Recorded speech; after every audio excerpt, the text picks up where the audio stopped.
Так, бізде Ерасыл қайда жүр екен? Ау, не қылды, тыныштық па? Жансия дейтін Абинаға ұрсып жатыр, болмашы. Мына дауысы не болып отыр? Ұрып жатыр. Бүткіл үйге донға жетіп жатыр онан дауысы. Тыныштық, жай Жансая. Тентексің ба сен, мына бүткіл подъезд естіліп жатыр ғой даусың. Не қырып жойып баратсың сен? Жұлқыма ол кішкентай қызда, өзіңнен жасы кішкентай қызда нең бар сенің? Сабақта келсең всегда үй шашылып жатады уже. Нерватен, но салфетканы барып мусорға тастаса болады. Хотя мусорға тастамаса да мына жерге тастаса болады ғой. Жансая, үй болғаннан кейін шашылады, шүкір, бала шағалы адамбыз біз. Шашылсын. Жоқ, сабақ. Сен вообще-то үйді қоя берші, не киіп алғансың үстіне клоун ұқсап. Өзіме ұнайды. Не мынау сайқымазақтар сияқты?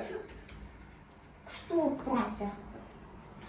Есі дұрыс па? Оң жағымен тұрған ба, сол жағымен тұрған ба? Мамау, мен сосын мені ашуландырсаңыздар, мен осындай болып кетем. Халық па? Мені ашуландырмаңыздар сол үшін. Бұғып аттым. Мама, болса болады ғой. Мен маған жақтан соң уже былайына ажыратып, ана жақ от қойса болады ғой. Шашып. Кім қайсың ашуландырып жүрсің? Айттым, айналайын, осының ашуына тимей қойыңдаршы, жинаңдаршы екеуің. Енді сен үйдің үлкені болғаннан кейін саған айтамын ғой мен.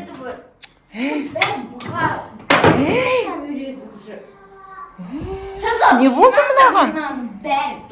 Не болды? Біз жинағымыз келмейді. Жинайсыңдар. Жансая, тыныштық па? Тек менгі ғана емес. Сен кетші. Ойбай, маған сөйлейсің, сен сөйлеме маған.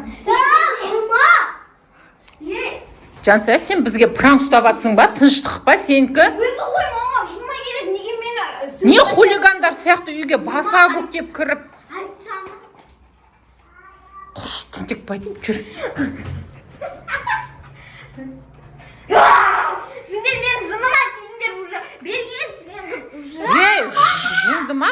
Ойбай, не істеп атырсың? Тұр, кет, нақты жина. Жүр, ойлы масқара. Мына пранк ұстап атыр ма десек, тентек па сенікі? Ашуың басылсын, сосын шығасын бөлмеден.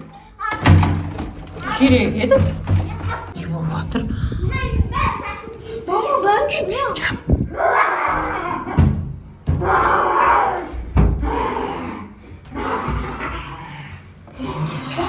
Бізге пранк ұстап атыр. Точно жын. Ойбай, түйіс қандай заман. Не болды, Жансая, тыныштық па сенікі? Үйдің бәрі болып кеткен. Мұнайды жинап қойса болады ғой, таза үйде тұрса. Үйді мен-ақ жинай салам, болды енді. Образдан шық. Үйдің бәріне. Біреу айтты ма жоқ, үйінде мамаң ұрысса, осындай мінезге айналып кетсең, ұрыспай қоя салады деп айтқан ау, біреу үйретті ма өйстіп? Не мінез мынау? Мынаған біреу укол салып кеткен ба? Қойда назақты тез. Сені жасыл шыбын тістеп алған ау, осы түрің ужасқа ұқсап кетіпті ғой. Не мынау, не киіп алған өзі? Түсінбеймін. Мына үйдің бәрі бұғып атыр. Мен қазір... Өзіміз-ақ жинаймыз, жинаңдаршы, ана екеуің жинай салыңдаршы, кел, әкел. Ана жастықтарды әкел. Өзің шашып алып. Мен шашқан жоқпын, мынаңыз бәріне кінәлі. Енді өзің жинай салсам болады. Пранк ұстап атыр ма бізге? Мен пранк ұстап атқан жоқ қой. Жинайсыз бәрі шашылып кеткен, жинаңдар тез. Өзің келіп алып айқайлап, үйді жинаңдар деп, өзің шашып тастаған нес. Мен кеттім. Не болды, мен вообще, достар, мен вообще шокта тұрмын кәдімгідей. Есі дұрыс па ма? Жансаяға не болды вообще? Мектеп ауыстырып едік, мінезі өзгерді де кетті ғой. Баяғыда ұрсақ бір жылап алып үйдің тірлігін істеп жүре беретін тұғын ғой. Неге үйдің үлкен жұмсай береді деп. Ал қазір бүткіл сөзі мені үлкен деп жұмсай бермеңіздер, мен істемеймін дейді. Не істейміз сонда? Кім істейді сен істемесең? Кім істейді? Мына партаның үстін сүртіп қойсаңдар болады ғой, құламас деп жақ тастағансыңдар. Бер келе екі қыз, қаштық. Жинаңдар мына жақты тез. Қазір жинаймыз, жүр. Жүр. Тез жинаңдар. Мен енді түсіндім. Бізде Жансаяны вообще ашуландыруға болмайды екен ғой. біз Жансаяны ашуландырып әбден ашуына тиеміз ғой негізі аяла. Өзіміздің де обалымыз жоқ қой. Үйде азаннан кешке дейін отырамыз, видео түсірдік деп шаршаймыз деп. Ол сабақтан келеді да бүткіл үйді пылесостайды, пол жуады. Осы үйдің таза тұрған Жансаяның арқасында ғой негізі аяла, мойындайық та. Әбден малай ұқсатып мойнына отырып алғанбыз, соған ашуы келіп, халық айналып кетті. Мания қылды бұл байғыз. Білмеймін. Не істейміз бұған? Ашулана беріп, ішіне жинай беріп, халық айналып кетті. Не істейміз? Мектебі қауық, бәрі халық айналып кетті. Төсінде қалап түсіп. Бүткіл мектеп халық айналып кетті ма? Я. Не дейді құрсын? Оны емін қайдан табамыз енді? Мамасынан шындаватып, бәрі шынданыватып. Ішке жұмсай беріппіз ғой. Қыздар, сіздерде де осындай өзгеріс болып жатыр ма? Үйдің үлкендерін көп жұмсаймыз. Үйдің үлкен болған кейін жұмсаймыз да енді. Білмеймін. Қазір мына жақта екі сөзінің бірі мені үлкен деп бүткіл тірлікті маған алып қалдыңыздар деген ашу. Не істейміз?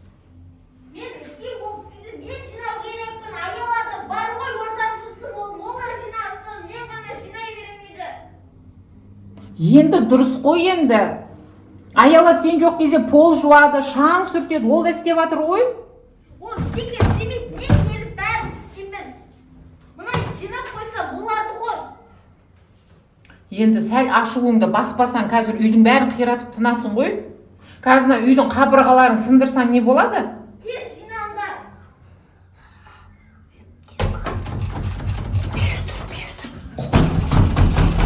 Құлтап қойдым, шыға алмайды. Тұр, мына жерден тұр. Давай, ақылдасайық, план құрайық, не істейміз? Давай, Жансая не жақсы көретін еді? Давай соны жасаймыз. Не жақсы көретін еді? Жоқ. Не жақсы көреді? Мама, үстімде киімі де жасыл, өзінің түрі де жап-жасыл. Ол жасыл зат жейтін шығар. Жасыл зат. Жейді саны.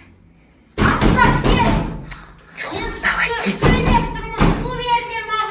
Давай басынан ойланайықшы. Жансая біздің не жақсы көреді. Давай Жансаяны қуантамыз. Жансаяны қайта қуантқан сайын оның ашуы басылатын шығар. Kimde kızı? Sınanatın Не істесек болады? Сызатта да аяқта түсеміз. Білмеймін. Тоқта, достар, басымыз істемей жатыр, бірақ мен бірдеңе түсінген сияқтымын. Жансаяны әбден ұрсып күндер, айлар бойы жиналған ашуы өзінен шыққан сияқты. Енді оған жайлап сыйлық сыйлауымыз керек. Оған сыйлық сыйлау арқылы оның жүрегіне жол табамыз, жүрегін қайтадан жібітеміз. Қалай ойлайсыңдар? Солай, су. Бірінші судан бастайық онда. Күліп апарып берейік. Давай, жүр. Давай, құйыңдар. Сөйтеміз да соны күліп, ол айқайлап ашуланып атса да біз күліп апарамыз. Келістік па? Әкел, сен есікті аша ғой. Қорқпа. Аяла, Альбина, сен мына жақта тұр. Ал, давай деді. Достар. Жансая, шөлдедің ба? Біз саған су әкелдік. Аш, жайлап, аш. Мен ұста.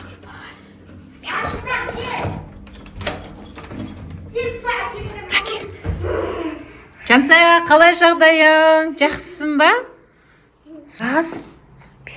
Жинаңдар мұна. Я, Жансая, біз үй жинайын деп жатырмыз. Нан сен жай сөйлеп үйрен, мақұл? Айқайлай берме.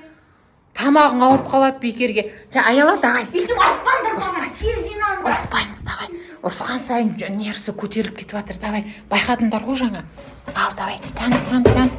Давай. Жансая, жаңа мен дүкенге барған бой. Білесің бе, мен саған не көріп қалдым? Не ол? Айттым ғой саған, дауысы уже жібіп жатыр.